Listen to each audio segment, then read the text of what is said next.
and welcome to Pedagogy in Practice. This official Old Dominion University podcast is jointly produced by the ODU Center for Faculty Development and the University Libraries. I'm your co-host, Tim Heckman, and I'm the Dean of Libraries here at ODU. And I'm your co-host, Crystal Kinlock-Taylor, Educational Program Developer with the Center for Faculty Development. The purpose of this podcast is to highlight talented educators and innovative teaching practices among ODU faculty to create an engaged community of practice. With that in mind, we'd like to start with a quick disclaimer. The opinions expressed on this podcast are those of the co-hosts and our guests, and not of Old Dominion University. Welcome to the show. Our guest today is AJ Nolan. AJ is a senior lecturer in ODU's Department of English, teaching general education, composition and literature, creative writing, and upper-level literature courses. AJ has an MFA in fiction from ODU and has fiction and essays published in journals that include Flyway, Dogwood, Alligator Juniper, Gris-Gris, Hawai'i Pacific Review, and the Potomac Review. They are also the author of travel books Sea Kayaking Virginia and Sea Kayaking Maryland's Chesapeake Bay, both available from Countryman Press. Hello, AJ. Welcome to the show. Hey, thank you. It's good to be here.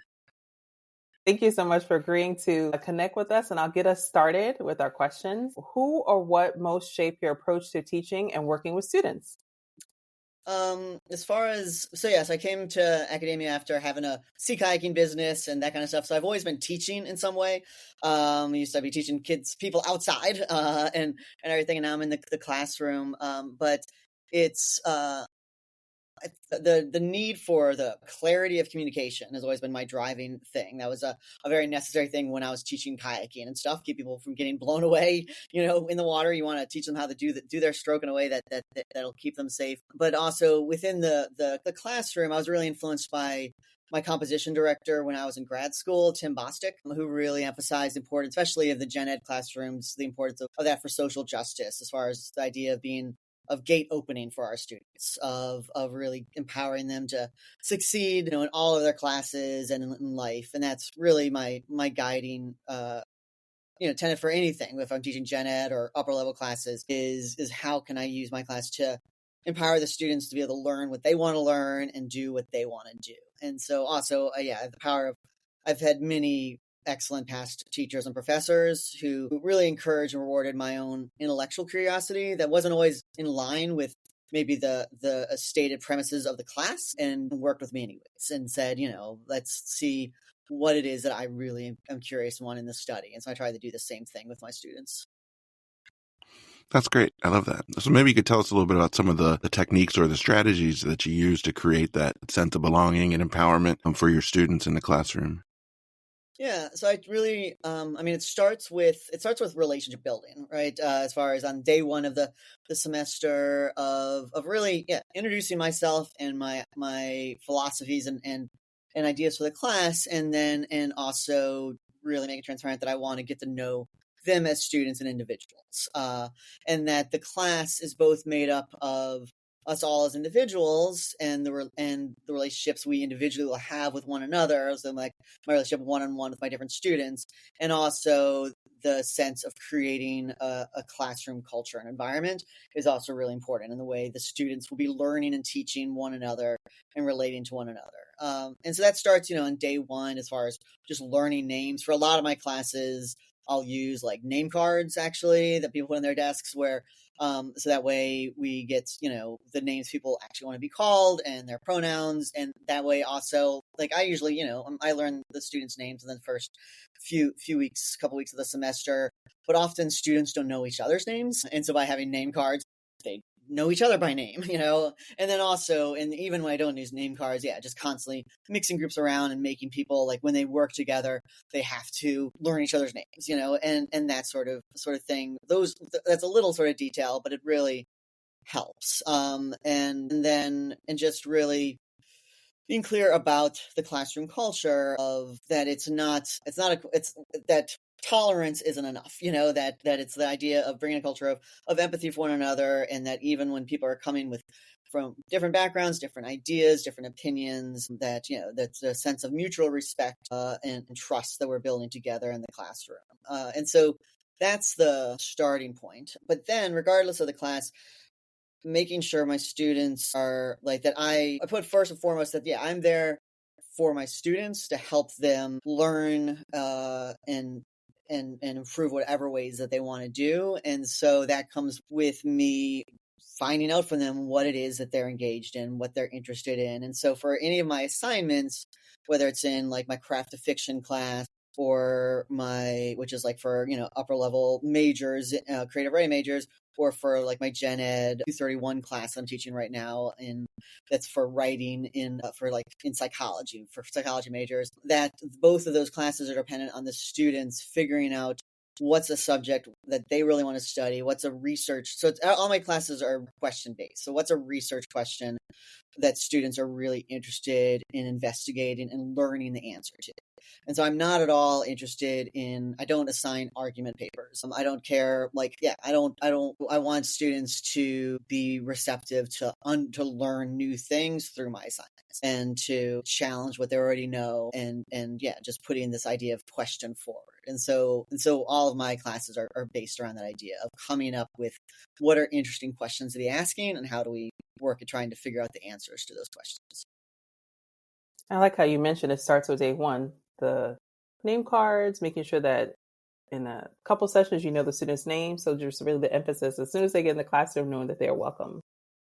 Yeah, and I try to be really explicit with that on my syllabus and everything too, and then reiterating that with the students. And as far as learning names, that's something that that doesn't come easy to me. I have a certain level of face blindness. If I see somebody out of context, I do not recognize them. My best friend, she gets her hair cut, and I'm like, "Who are you?" She has to reintroduce herself to me. I depend on other cues than the face and so that makes it challenging. And so I tell my students that on day one. I was like, an accommodation I need from y'all is generally try to sit in the same place. If you move, just trust the fact that if I don't recognize you, it's just because you're out of context. And I tell them, if they see me out in the hallway, to say hi to me first, because I'm probably not going to recognize them. But as soon as I say hello to me and remind me, I'm happy to see them and talk to them. And so I use that as an example of also that my students offering me that accommodation of trusting the fact is not lowering any kind of bar. It's just that's what I need to better be able to recognize them and know and call them by name. And so I really also encourage the students that whether it's an official accommodation or not, that of teaching them how to advocate for themselves. And so with my attendance policy and my deadlines and everything, deadlines are necessary. You need to hit a deadline to be able to get to the next thing. Everything I teach in my classes sort of builds on one another, but also life happens. But some of my students come to the class with the privilege of knowing that they can ask for help. And other students come without having that privilege at all. And so I try to be very explicit in my syllabus and in my class over and over again, telling them you can have an extension, you just have to ask me.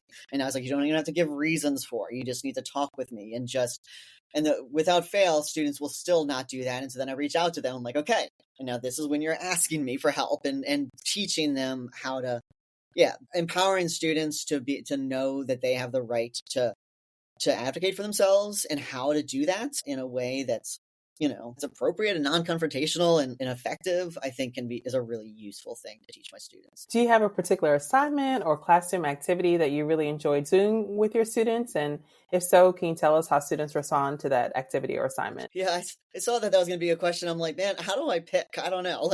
I really one of the gifts that I have here at ODU is that I do get to teach such a wide variety of classes. So every class is completely different in what I teach and its culture. But they are all united by the fact that all of my classes depend on student guided research, no matter what it is that ultimately it comes down to what does the student really want to learn in the class. And so my assignments are based on that. Now they're within different frameworks. So when I'm teaching freshman comp, one of the very first assignment my students do in freshman comp is that we create a interactive Google map of campus. And so every student has to identify some place on campus that they like and that they spend time in. And then they just have to do a little more research. And so they have to do a little bit more digging in as far as some of the background, maybe how, this building got its name, or when this, whatever was built or established, or some of the history of it, along with their own personal, knowledge of the space, and then they write these up and take pictures, and then we put them all, we build a Google map together that we put together. And that's always really, like, it's really interesting to see the students' perspective on different places on campus, and it's really in a way. And so with that, so everybody has to do that, but the students get free agency as far as what places they want to look at, and how and what sort of angle they want to take with it, and so there is still, that freedom of choice within that, which then sort of builds to the end of the semester where they can basically write a process or analysis of like it's called Walk With Me, where they basically can take me on it's based off of my background of writing like sea kayaking guidebooks, right? And so I use that as one of the examples. And so students can take me on like a favorite walk that they do, or like their drive to work, or a lot of students do walkthroughs of video game levels. And so they do it digitally. And so no matter a student's interest, there's something that they can, that they know intimately that they can teach somebody else of how to sort of progress through. So it's this idea of helping students figure out that they can actually use class assignments to do a deep dive into things that they are personally really interested in. And so like in my craft analysis class right now, based off of, in like their midterm, they have to do all this different specific analysis that I'm asking them to do, but it's on a book that they chose themselves off of like sort of a list that I give them. And now it's figuring out like, well, what one single question about craft really interests you as a writer and could help you as a writer get better. And so seeing them get really interested and passionate about those things is really cool. And they're all the time, they teach me new things, as far as by doing this deep dive, things that they've learned and observed about dialogue or whatever. So I think, doing research and analysis ultimately is my happy space. In class, I do lots of different random activities to help people with that. Like my students last week, I brought in a bowl full of polished rocks that, students are writing, everybody has to write a description about their rock, and they put them back in the bowl, and then the bowl goes around and one person reads their description and somebody else has to try to find that rock based on the description. And it makes very concrete, what makes for useful descriptions versus not. And then with that, then they redo that through the lens of a specific character and a specific, time or place and how that affects things. And so I like doing that kind of stuff too. Like my gen ed students, I have them build paper airplanes and then write instructions of how to build paper airplane, and so that's we may or may not have had some paper airplanes stuck up in the light fixtures of BAL because of that, but yeah, things like that also are. So it's fun to be able to have fun with the students too, and then show them, okay, and this is the hard thing that you just did. Those are great assignments. I love those. That sounds like a fun class, to be honest. Maybe I'll sign up. I don't know if you know, we had your colleague Mark Willett on the show. He also does a paper airplanes exercise. He probably stole it from you. I don't know. He's crafty. Yeah, that's a thing that also, as far as I think I'll actually, as far as where I get my teaching approach is also, I'm constantly borrowing and stealing from colleagues too. Like I also do a thing where I have students build something out of Lego, and then they have to deconstruct it and teach, basically make a Lego kit for other students in the class. They do this early on in the semester in my gen ed class of, again, basic communication. Like, okay, this is how you build this little figure that we just invented out of Lego. And that I totally stole from or borrowed from another colleague, Kevin Moberly, who uses Lego all the time in his classes. So, yeah. Let's remember, great artists. Wait, it's that good artists borrow, great artists steal. So exactly. Yep. So I love it when I constantly see my own assignment sheets coming back around. But 10 years later, I'm like, oh look, that's an assignment sheet I wrote, and it's made its way through the department and it's been adapted in all these really cool ways. It's a very flattering thing, when that happens. Mark does an assignment with duct tape that I haven't quite been able to understand yet. So you may want to ask him about that the next time. Okay.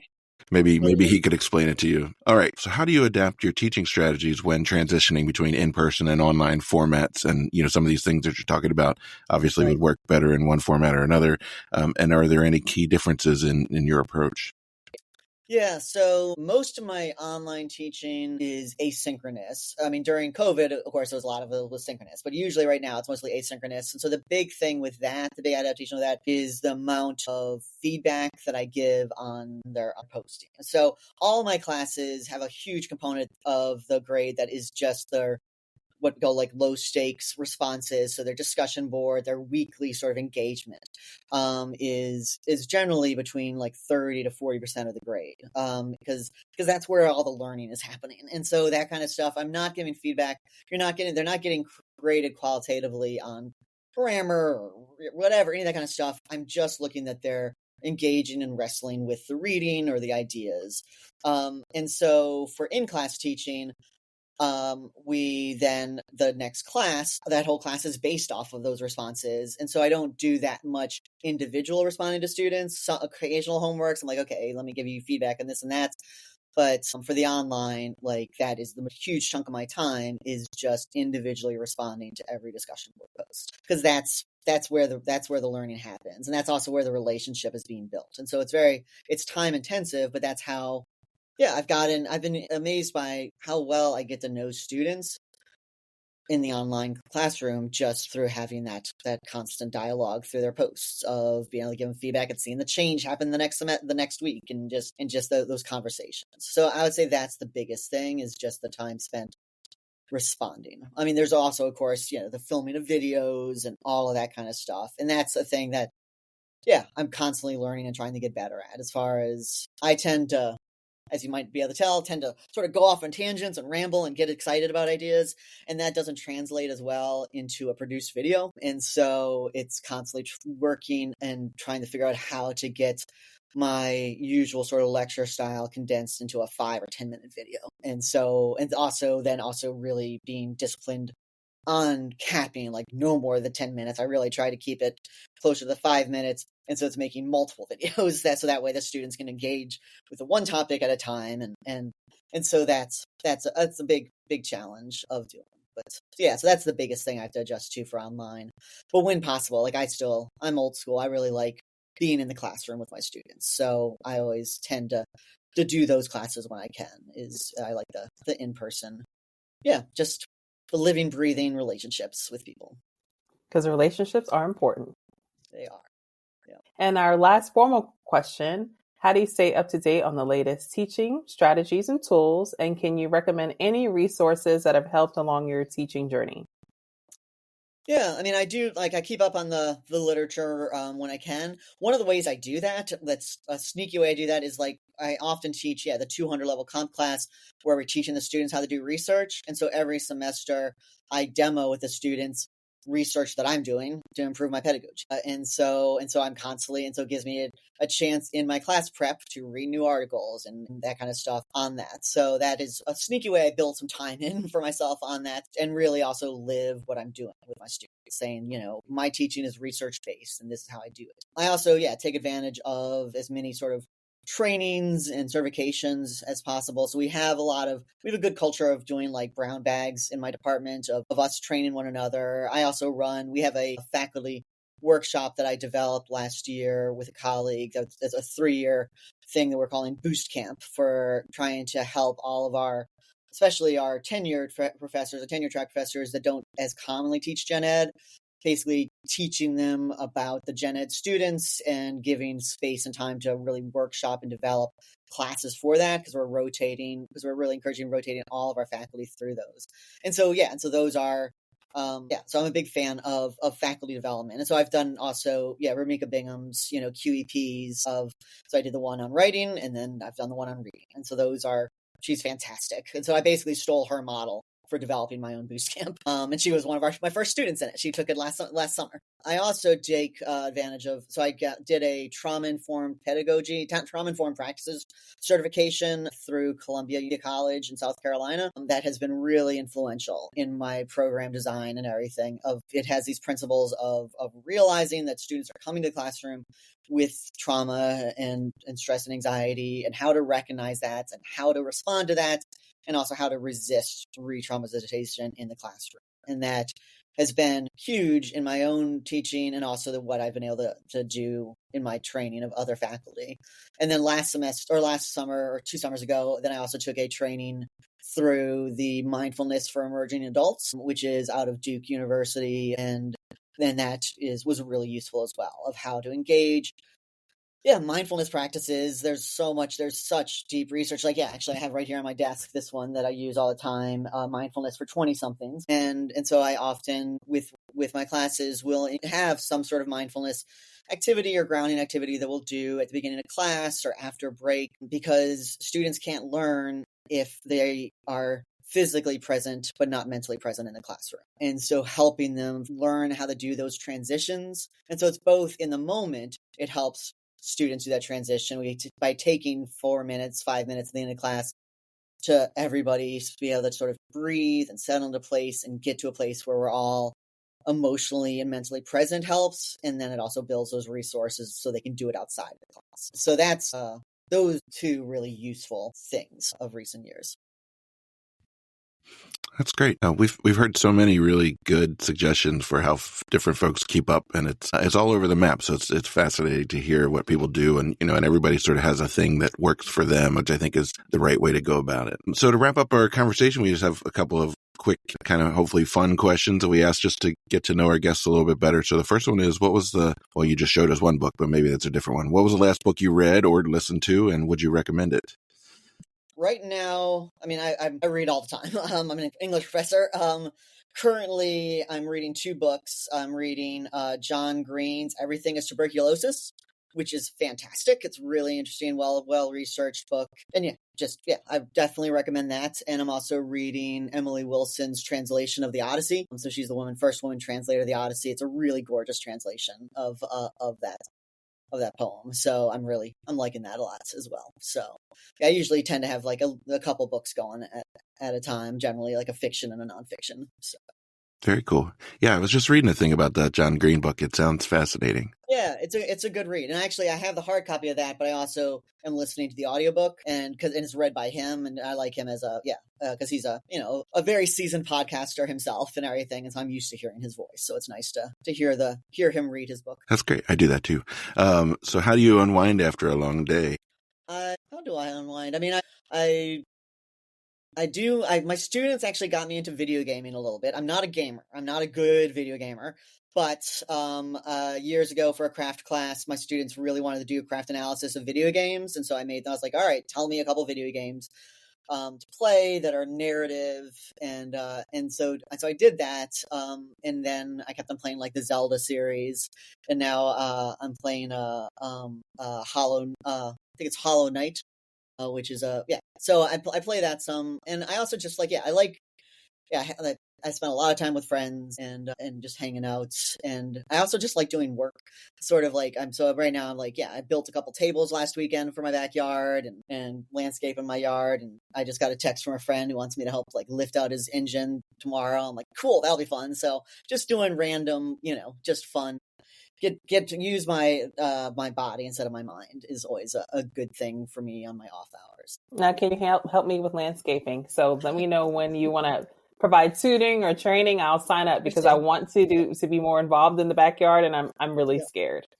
The thing I find with landscaping that's so much fun is that like it doesn't like it's true with anything, but it doesn't really matter if you mess up, because if you mess up, well then you just try again. You just plant something else. Like if you plant something and it dies, like, oh well, that's too bad, but let me try something else, and it's something where I can just last weekend I hadn't planned to build these tables, but I was like, oh, I have some pallets that I found outside the road and some scrap lumber. I'm like, let me see if I can build a table, and then I built a table, and I had friends over and we christened it that night with some grill and some brats, and I was like, it was very satisfying. But it's very a low stakes project. Like, oh, if I mess up, well, I'm out some free lumber that I didn't pay for.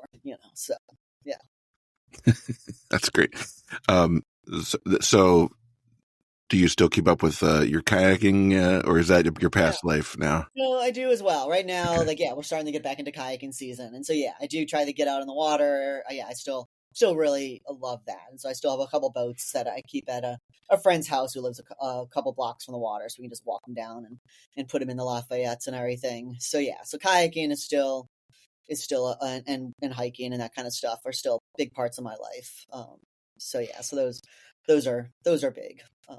That's great. So our last question then is, what do you like best about your role and your work as an educator? I like the sense that on a daily basis, I feel like I'm doing good in the world. Like on every day, like I can end the day knowing, well, I've did more good than harm, and that I'm helping people in a practical way that I can see. So like right before, I was a little almost late to signing on to this because I was meeting with a student, and working with them on their outline, and just the sense of relief he had leaving of like, oh, this makes sense, and feeling good. Like that's just, I really, like, I'll never get tired of that feeling of actually being able to teach somebody something and their life being better for having learned it. Like that's awesome. And now I have a new role in my department where I'm the assistant chair of scheduling, which means I'm teaching a little bit less.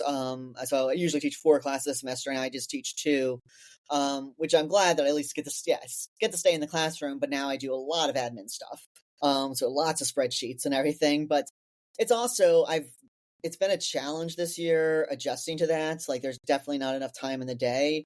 My primary job with that is scheduling. And so building from the 100 through the 800 level classes that's scheduled for our department, and then staffing it. That's my job. And it's been really interesting to learn. And I agreed to take on this role because I felt like I could do good with it. I could do good for our students as far as figuring better managing our schedule, having, it used to be done more by committee. And so we're like, it really would benefit from one person to be able to look at this to basically make sure students can more seamlessly get through their degree, and that, that the classes are offered when will be most useful for the students. And really also for all my colleagues, like being able to be very transparent as far as who and what the rotating through classes, what classes we can offer and when, and just really sort of keeping on top of that, and best using our resources. Yeah, I feel like I've been able to do some real good in that role. So, and it actually is an interesting, I like the concrete nature of, I'm a bit of a spreadsheet geek, sort of thing. And just being able to like, just say, okay, I've now achieved, this schedule is satisfying. It has an end goal result that's sort of different than you get like in the classroom. And so I like that balance. It's sort of a callback to when I used to own a kayaking business and stuff like that. That part of my brain is getting, nicely scratched by this new role. So overall, yeah, I like it as well. There are few things more satisfying than like a perfect functioning Excel spreadsheet. Oh my God. Yeah. Yeah. Well, AJ, thank you so much for your commitment, for doing good, and for helping ODU students.